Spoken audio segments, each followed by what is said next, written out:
आप सभी को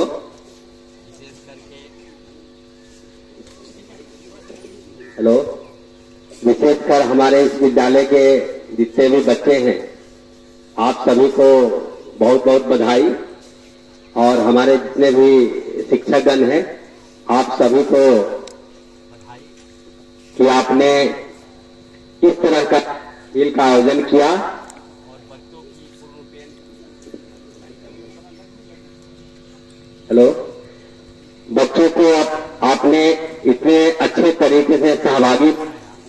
आप बहुत पहले सुनते होंगे कि खेलोगे कूदोगे तो होंगे खराब और पढ़ोगे लिखोगे तो बनोगे नवाब। पहले हम सुनते थे, लेकिन अब इस कहावत में अब परिवर्तन हो गया है कि आप खेलोगे कूदोगे तो भी अब आप नवाब बन सकते हैं।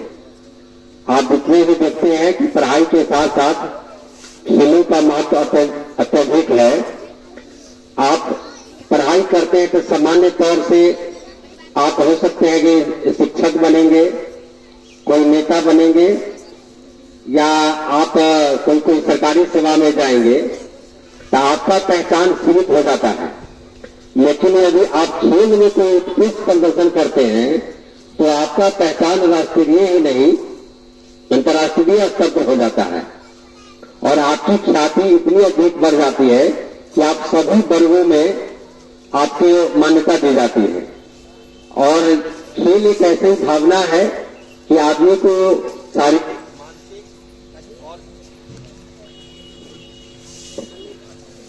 हेलो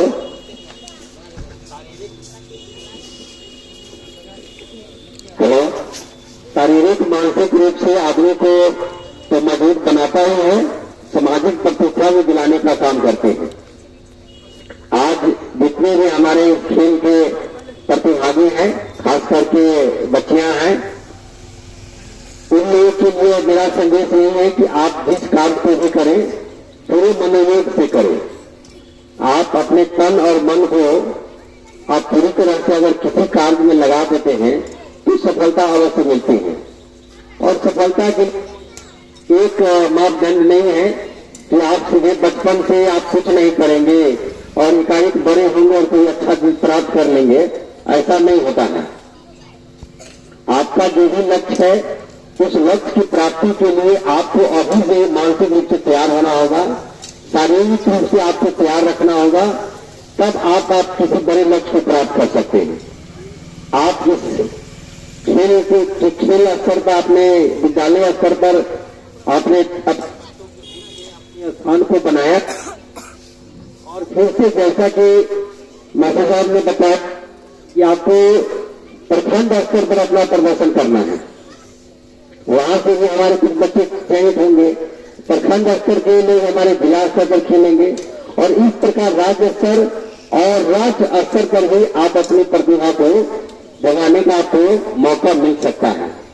तो जो भी व्यक्ति इसमें आपने भाग लिया और जो लोग भी अपने आप को ऊपर करने में सफल हुए, आपको और मनोयोग से अपने आप को प्रस्तुत करना है।